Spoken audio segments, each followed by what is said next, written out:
faster you orient your readers into time and place, the easier it is for them to sink into your story. And I'm going to show you today a way to do that, where the first thing they read is the time and the place that your novel is set. My name is Kelly. I'm with the Rogue MFA. And let's get into it. You know how this works. There's all this funky monkey context around what they're wearing, and they're looking at the newspaper, and how do we look at the calendar date, and how do we insert time and place? Well, whether you write historical fiction, something contemporary, fantasy, this is a big one, insert a map. And I know you might be saying, Kelly, I don't need a freaking map in my book, but I'm going to tell you today why maps are one of the best visual storytelling tools you can use regardless of genre. And I know they're super famous in Histfic, they're very famous in fantasy because we have to orient someone, but you can absolutely use a map in a contemporary story, in horror, any genre, and I'm going to tell you why. First, we're going to start off with A Gentleman in Moscow. Because of course we are. Yes,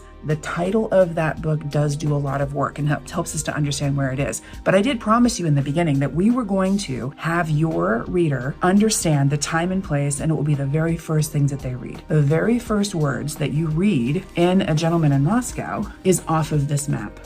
The very first words you read are Moscow, circa 1922. No silly business, no looking at a calendar, no trying to have the radio come on and tell us something, no attaching it to some sort of historical event, no goofy context around what people are wearing to try to shoehorn in this idea of where we are in time and place. No. We have it right there, Moscow, circa 1922. A massive amount of work has been done for you. And what ends up happening is then you can then treat your book like a contemporary book.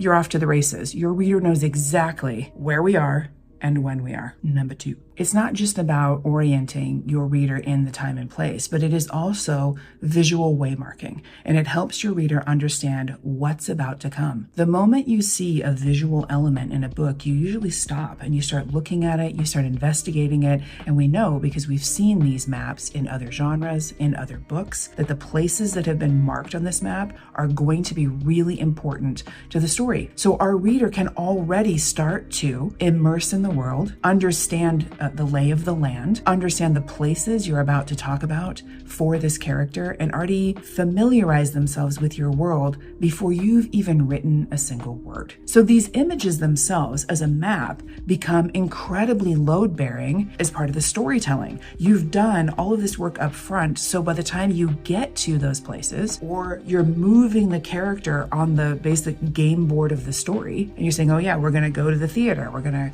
go to the department store, we're going to go to the creek and cross over the bridge. Your reader already has in their mind the map. It's like, oh yeah, that's da-da-da. And if they don't, they can go back to the map and say, oh yeah, that's right. That's by the park. That's by the woods. That's downtown. Oh no, that's right across the street from the bad guy's house. Whatever it is, right? And so that visual storytelling device also helps your reader become way more invested in your character. It's way more interactive. So now we have to figure out, how do we source the images? How do we source these maps? Because some of them have been written from people's imaginations, right? Like in fantasy novels. Some of them are down to scale of an exact place. Like, I'm not an artist. How do I make that?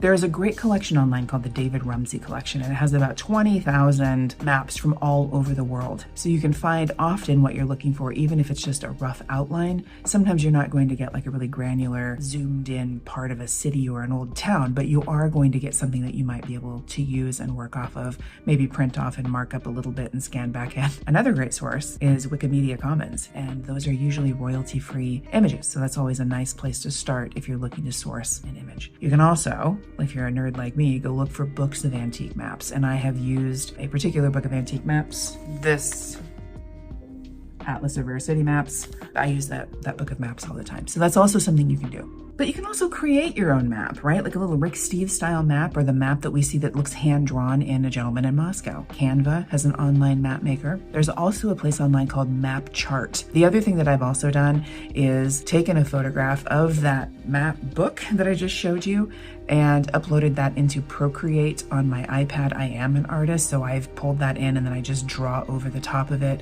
and I draw the things that are most important so it stays to scale. I'm not recreating the wheel. I'm basically just tracing the parts of the map that I want, and everything is right there. So I hope that that helps you understand why a map can be massively helpful to your storytelling, why it can help your reader really orient to your world, and it keeps you from having to do all of that weird contextual work that half the time doesn't even really land. Thanks for watching, and I'll catch you in the next one.